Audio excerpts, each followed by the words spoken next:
what do you even need to say that is over 600 pages long? Hello everyone, and welcome back to another video. It was my birthday yesterday. Hooray. I am wearing a little tiara to celebrate. It has the number 24 on it. I don't really feel any different to how I felt when I was a year younger. Maybe because I'm still 23 in my fantasy. I would make a joke about being 24, but Taylor Swift hasn't actually written a song about being 24, so that's just sad. Last year I did a little bit of a book haul video for you. You know, I went to Waterstones Piccadilly on my birthday, bought some books, and came back and did a video. This year didn't do any of that. Actually got some books in advance of my birthday so that I could unwrap them on the day. But I still thought that a book haul video would be fun to do, especially because I feel like the haul is slightly bigger than it was last year.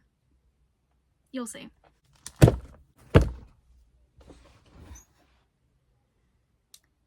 Okay, this is not gonna work. So no, I did not get all of these on my birthday, and they weren't all bought for me as presents. There are kind of different categories I've split the books into, so yeah, you'll see what I mean. So I'm going to start off first with a kind of quick fire round of all the books that I bought secondhand from various charity shops in the past like month or so. I've been not great with saving money recently, because every time I've seen a book that I like the look of, I've been like, oh, it's my birthday, I can treat myself. But as it turns out, there were lots of books that I liked the look of over the past few weeks, so yeah. My self-control isn't good on like a normal day, but it gets even worse in the lead up to my birthday. So I'm going to start off with The Days of Abandonment by Elena Ferrante. I don't really know what this book is about. I've heard it's kind of summery vibes, which is perfect for this time of year. I do know that it was on the New York Times 100 Best Books of the 21st Century list, and I wanted to read some Elena Ferrante, but I didn't particularly want to start with the Neapolitan Quartet because I didn't really want to commit to reading a full series of 4 books.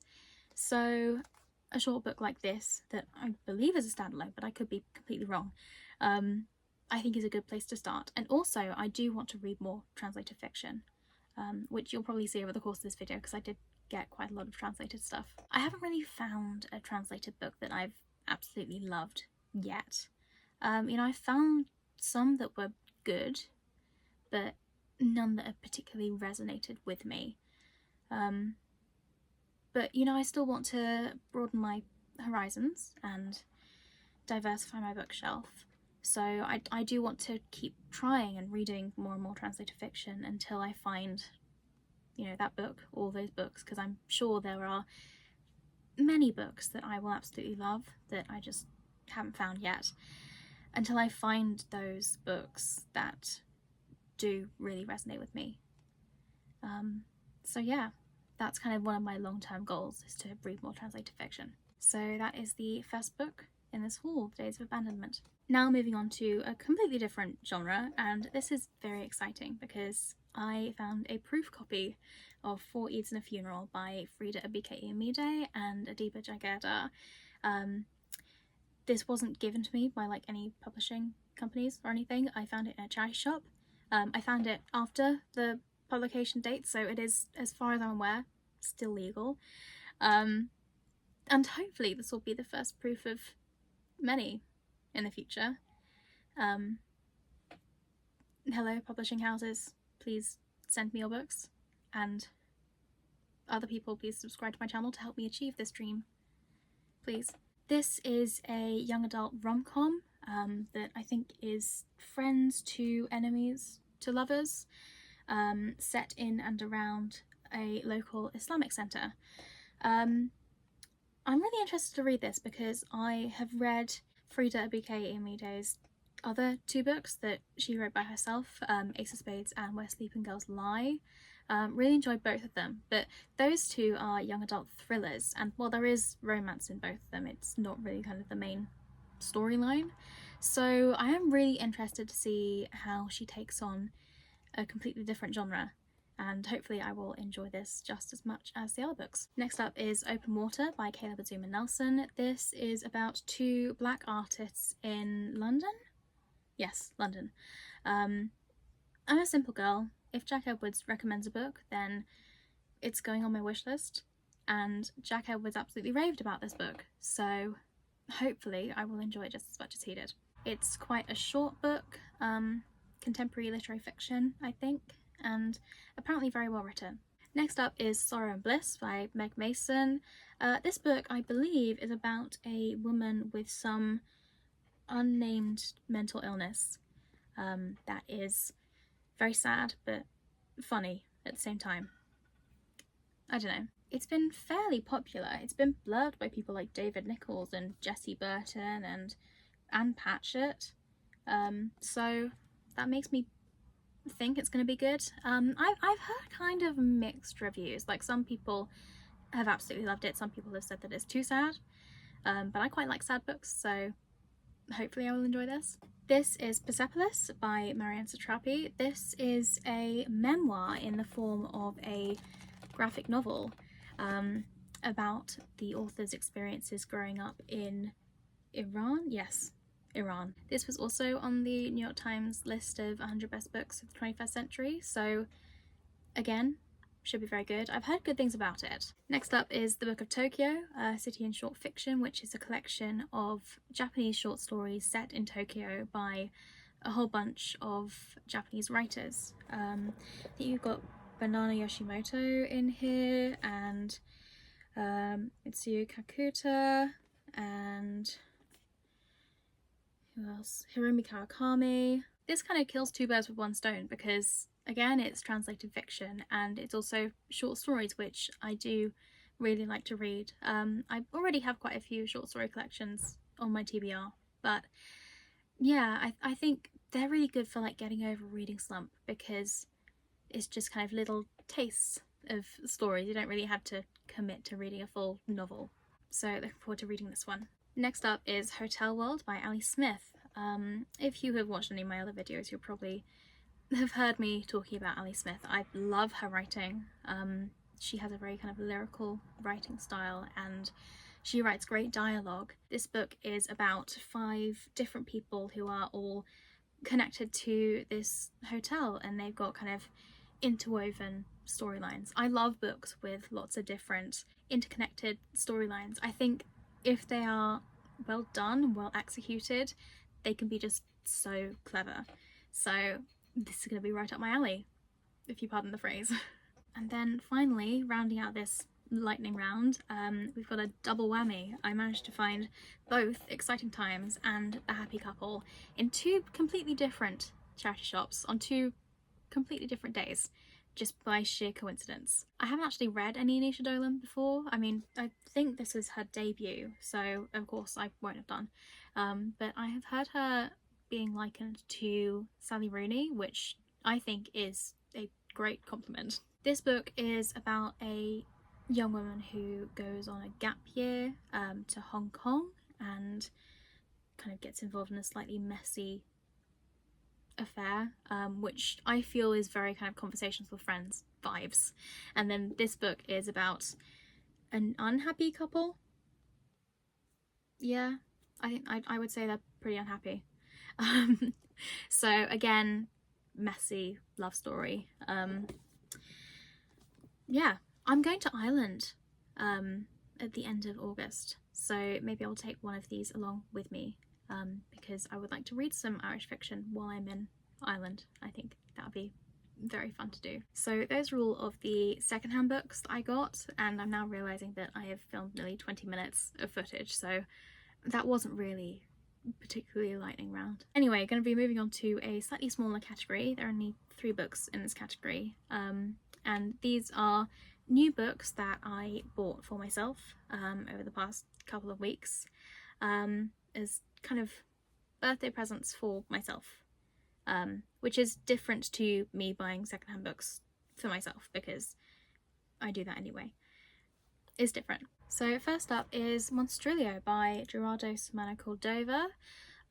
This, I believe, is a kind of gothic magical realism book about a woman who tries to resurrect her dead son, just from like a little piece of his lung, yes, through kind of folk magic and stuff.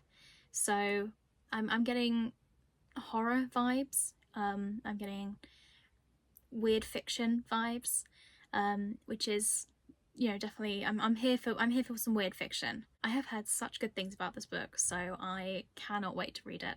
Then we have Enter Ghost by Isabella Hamad. This is about a woman who returns home to Palestine and ends up getting involved in a local production of Hamlet. This book really appealed to me. It was shortlisted for the Women's Prize, and I really wanted it to win, just so that I would have an excuse to buy it, because another one of my long-term reading goals is to read all of the winners of the Women's Prize for Fiction, but when it didn't win, I ended up buying it anyway, just because I really wanted to read it.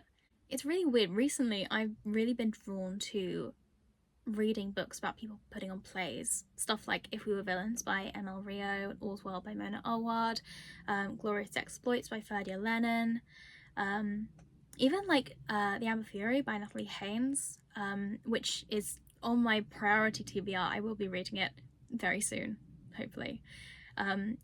There's just something about those books that really intrigues me. Maybe it's because I'm a theatre person myself and I can connect to the characters and the situations, but this, I guess, is another addition to that subgenre.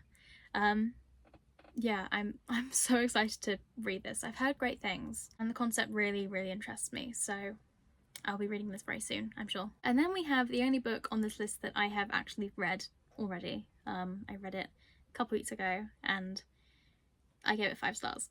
And that is The End Crown's Law by B. Fitzgerald, which I pre-ordered back in March, but because it didn't come out until a couple weeks ago, I am still counting it. This is a sapphic retelling of the Trojan Cycle, starring Helen and Cassandra as love interests. It is a slow burn, enemies to lovers romance, and it's just so good. I talked about this book at length in my previous video where I was reading books to get out of a reading slump, so if you want like an in-depth review of the book, go and watch that video. But long story short, this is an amazing book. It is like everything that I have ever wanted in a retelling, so yeah, it is fantastic. You should definitely read it. Okay, now we're going to move on to the books that I actually got for my birthday that were bought by other people and not me. And we're going to start off with The Bee Sting by Paul Murray, which is so unbelievably popular. It's been raved about by like every single person I've met who has read it. Like, they've said it's the best thing they've read in a really long time. It follows a family of 4 who's fairly dysfunctional. They kind of fall apart a little bit over the course of the book, and it follows each of their 4 perspectives of all the events, and they're told in very different ways, which is a very cool concept. And I mean, it's kind of wild that the book is this hefty. Like, I don't read big books, but I'm pretty excited to read this, and I'm just hoping that I can trust the reviews of all the people who have told me to buy this book. Like, the guy at the bookshop that sold my mum this book, because I was there picking out the books when she was buying them for me, like, he said that it was the best book that he had read in a really long time. And I feel like all these people are setting me up to fail, because now I have really high expectations.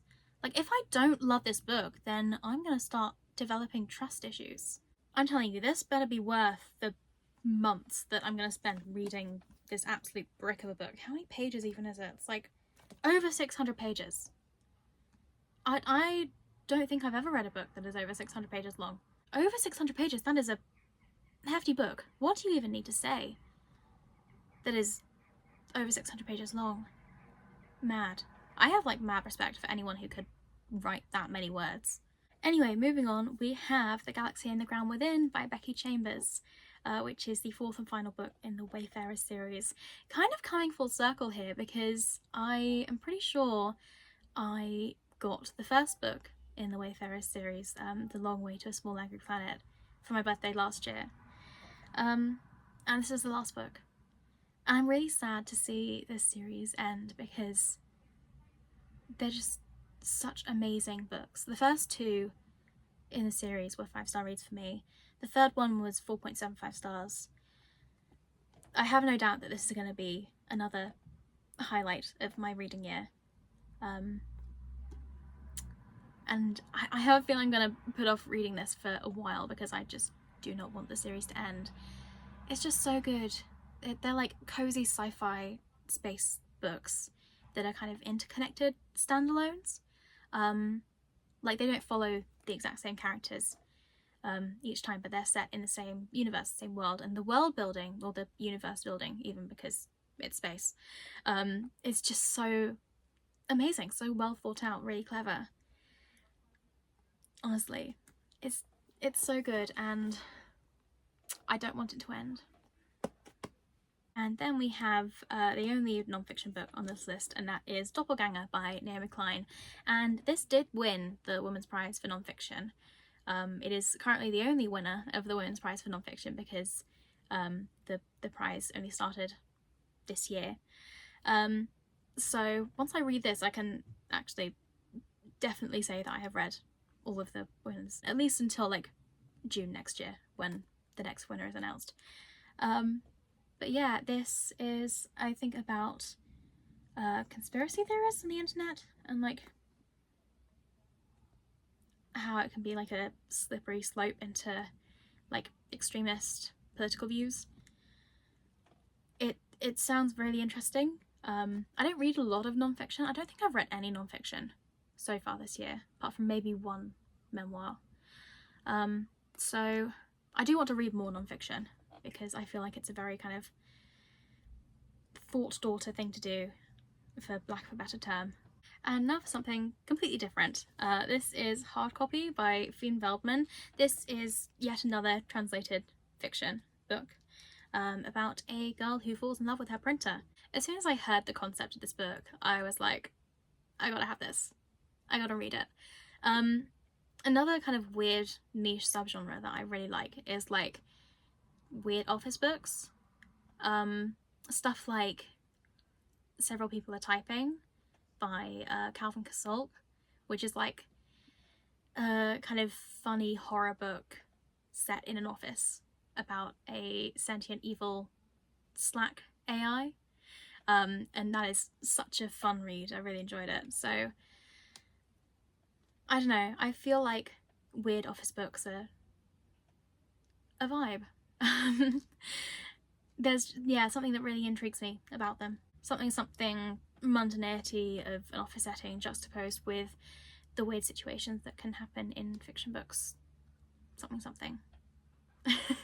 So that is Hard Copy, and we're now moving into territory of new releases of this year, because I don't really tend to buy a massive amount of like new releases, because A, they're expensive new, and B, they very rarely come into charity shops, at least not until, a year or so after they get published. I feel like my birthday is a good excuse to have people buy them for me, and then I can read them.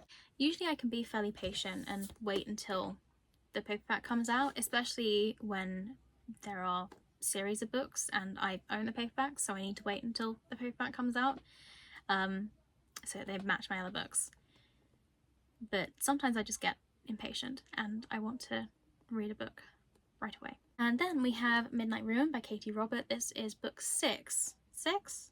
Yes, 6 in the Dark Olympus series, which is a series of spicy kind of dystopian Greek myth retellings all set in the same world.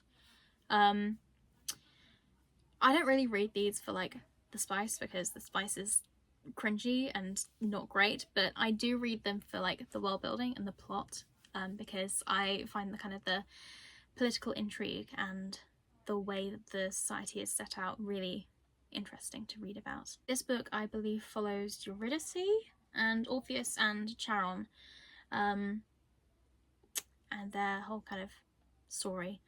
So yeah, I'm interested to see kind of the take on that story. I mean, Orpheus and Eurydice is like a very popular myth, so it'll be very interesting. And next we have Butter by Asako Yuzuki, another translated book, another new release. This is about a serial killer who also cooks, and also a journalist who becomes entangled with said serial killer. It sounds really interesting. I don't read a massive amount of crime fiction, but when I do read crime fiction, I really like the books that kind of have the killer or the criminal as like the main character, as kind of the protagonist. I don't know what that says about me. That's slightly worrying. But I just think they are really, really interesting.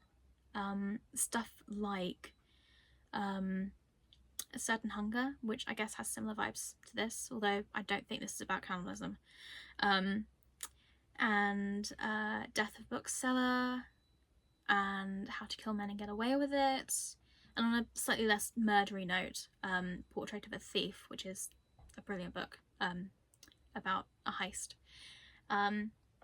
So yeah, I'm excited to read this. Again, it's a chunky book. So it'll probably take me a while to get through it, but I've heard good things, so Butter. We are coming to the end of my book pile. This is the penultimate book. It is Henry Henry by Alan Bratton. It is a queer retelling of one of Shakespeare's history plays. I don't know which of his history plays, presumably one about Henry. But yeah, it's queer and it's set in the modern day, and it's about class and politics and father-son relationships. And it sounded really interesting. So yeah, it'll be fun to read. I love reading retellings, if you couldn't already tell. I read a lot of mythology retellings, but I also really enjoy just retellings of classic literature in general. Yeah, I'm excited to read this. And then finally we have Evenings and Weekends by Oisin McKenna. This is about people living in London again, I think. I like reading books about London. I think London's a really interesting setting. It's a really interesting city in general. But yeah, it's another one with different characters and interconnected storylines, and it sounds really interesting. It's also another one that Jack Edwards really recommended. I think he said it was one of the best books he's read this year so far, which, I mean, massive compliment. And as I said, if Jack Edwards recommends it, then it's going on my wish list. So very excited to read this. And that's it. Those are all the books that I got for my birthday, and now I just have to read them, which is always a task that is easier said than done. I find buying books and reading books to be two completely different hobbies, and I have a very long TBR, so I better get started. Please bear in mind that this kind of book buying is not normal. It is not sustainable. It's something that I quite rarely do, especially like with new books. I very rarely get kind of big hauls of new books, because it's just not affordable. I always try and buy secondhand when I can, and even then limit myself to stuff that I do actually really want to read. And I only really got this many books because it was my birthday, and it was kind of my main present. So thank you so much for watching this video. If you enjoyed it, please give it a like and subscribe to my channel for more content like this. And if you want even more content and kind of more regular uploads and posts, then you can follow me on other platforms, Instagram, TikTok, Storygraph, you know the drill. My username is @WithLivJones. Thank you so much again for watching, and I will see you in the next video. Bye!